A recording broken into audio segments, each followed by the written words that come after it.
नमस्कार मंडळी, तुमचं खूप खूप खूप मनापासून स्वागत आहे हाऊस किचनच्या नवीन भागात। तर आजच्या आपल्या रेसिपीला सुरुवात करायच्या आधी जर तुम्ही अजून आमच्या चॅनलला सबस्क्राइब केलं नसेल तर पटकन सबस्क्राइब करा आणि हे घंटीचं बटनही प्रेस करा, जेणे की तुमच्यापर्यंत आमच्या नवीन रेसिपीज पटकन पोहोचतील। तर आजच्या आपल्या रेसिपीचं नाव आहे वेज सँडविच। ही जी सँडविचची रेसिपी आहे ती खूपच सोपी आहे आणि खूप जास्त हेल्दी आहे। या सँडविचच्या रेसिपीमध्ये मी कुठेही मेयोनीज किंवा चीजचा वापर केलेला नाहीये, तरी सुद्धा लहान मुलांना ही रेसिपी खूप जास्त आवडेल आणि तुम्हाला सुद्धा त्यांना काहीतरी छान हेल्दी खायला घातल्याचा नेहमीच समाधान असेल। चला तर मग आता आपण कृतीकडे वळूया। इथे सर्वात पहिले हिरवी चटणी बनवण्यासाठी मी मिक्सरच्या भांड्यामध्ये एक मोठी वाटी कोथिंबीर घातलेली आहे आणि एक छोटी वाटी पुदिना घातलेला आहे। त्याचबरोबर इथे मी 2 हिरव्या मिरच्या घेतलेल्या आहेत आणि इथे मी एक छोटी वाटी चण्याची डाळ घेतलेली आहे।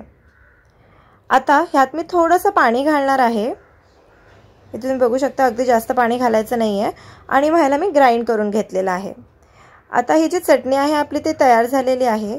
आता यामध्ये मी सेंधा नमक म्हणजेच आपलं काळं मीठ घातलेलं आहे। तुमच्याकडे काळं मीठ नसेल तर तुम्ही साधं आपलं सफेद मीठही वापरू शकता। हे बघा, हे काळं मीठ आहे जे मी ह्याच्यात घातलेलं आहे। आता इथे मी कांद्याचे असे बारीक स्लाइस करून घेतलेले आहेत आणि आता मी त्याला एकदम नीटने असं ब्लेंड करून घेणार आहे। तर ही मशीन जर तुम्हाला घ्यायची असेल तर डिस्क्रिप्शनमध्ये त्याचा लिंक दिलेला आहे, त्यावरनं तुम्ही बाय करू शकता। याच्यामुळे खूप पटकन सगळं फाईन चॉप होतं। हे तुम्ही बघू शकता इथे कांदा नीटने चॉप झालेला आहे। एक मोठा कांदा घेतलेला मी। आता यामध्ये मी शिमला मिरची घेतलेली आहे। तुम्हाला हवं तर तुम्ही 4 फोडी करून सुद्धा घालू शकता। मला एकदमच फाईन स्लाइसिंग हवी होती म्हणून मी त्याला एकदम नीटने पहिले चॉप करून घेतलंय। आता इथे मी काकडी घेतलेली आहे एक हिरवी काकडी मी इथे घेतलेली आहे, ती पण नीटने आपण असं ब्लेंड करून घेतलेला आहे। इथे मी टोमॅटो घेतलेला आहे, तोही आता मी नीटने ब्लेंड करून घेणार आहे। जर तुम्हाला छोटे छोटे स्क्वेअर काप हवे असतील या सगळ्या भाज्यांचे तर मग तुम्हाला असं बारीक बारीक फोडी करायची अजिबात गरज नाहीये। तर आता इथे सगळे जे भाज्या आहेत ते ब्लेंड करून झालेल्या आहेत। इथे मी बीटही घेतलेला आहे। बीट आरोग्यासाठी खूप छान असतं। ह्याला आपण नीटने आता ब्लेंड करून घेऊया। तुम्ही बघू शकता इथे बीटचे पण छान एकदम असे तुकडे झालेले आहेत। हे असे तुकडे झाल्यामुळे चावायला जास्त त्रास होत नाही आणि पटकन सगळ्या भाज्या खाल्ल्या जातात। तर इथे बीट, नंतर मग तुम्ही वेगवेगळ्या भाज्या इथे बघू शकता, कांदा आणि त्याचबरोबर इथे मी आता उकडलेलं बटाटे घेतलेलं आहे। 2 बटाटे मी इथे उकडून घेतलेले आहेत। आता आपल्या भाज्या आणि बटाटी झालेली आहेत। इथे मी 2 ब्रेडचे स्लाइस घेतलेले आहेत, एकावर हिरवी चटणी आणि एकावर नॉर्मल टोमॅटो केचप लावलेला आहे। आता हिरवी चटणी इथे लावलेली आहे, तिथे आपल्याला सगळ्या भाज्या लावायच्या। सर्वात पहिले कांदा, त्याच्यानंतर आपण त्याच्यावर घातलेला आहे बीट, इथे तुम्ही बघू शकता।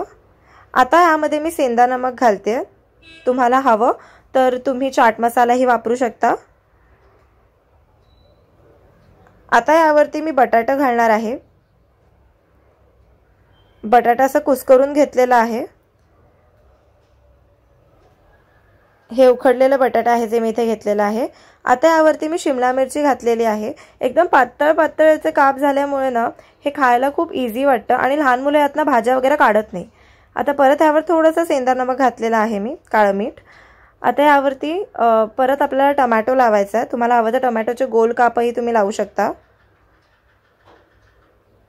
हे बघा, आता यावरती मी घालणार आहे काकडी। काकडीचे मी साल काढून घेतलेलं। आता यावरती मी काकडीही ठेवलेली आहे।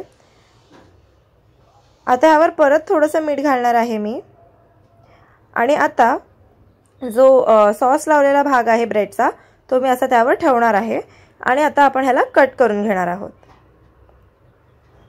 तर आता ह्याला कट करून घ्यायचं आहे आपल्याला। कट करण्यात जर त्रास होत असेल, भाज्या थोड्या बाहेर निघत असतील तर जी आपली नाईफ आहे, सुरी आहे, त्याला तुम्ही थोडंसं तूप किंवा तेल लावू शकता, म्हणजे कट एकदम इझिली होतात आपले हे सँडविचेस। तर ही एक अशी रेसिपी आहे ज्यामध्ये तुम्हाला गॅसचा अजिबात वापर करायची गरज नाहीये, म्हणजे फक्त बटाटा उकडवण्यासाठी तुम्हाला गॅसचा वापर करायचा, नाही तर बाकी सगळं तर न गॅस वापरताच आपण केलेलं आहे। इथे तुम्ही बघू शकता, हे बघा, खूपच मस्त दिसतो हा सँडविच, त्यापेक्षा जास्त छान लागतो। म्हणजे लहान मुलं चीज वगैरे मागणारच नाही, मेयोनीजची गरज नाही तुम्हाला। तर आजची ही जी व्हेज सँडविचची रेसिपी आहे ती जर तुम्हाला आवडली असेल तर आमच्या चॅनलला सबस्क्राईब करा, या व्हिडिओला शेअर करा, लाईक करा, आम्हाला कमेंट बॉक्समध्ये कळवा तुम्हाला आमची आजची रेसिपी कशी वाटली ते।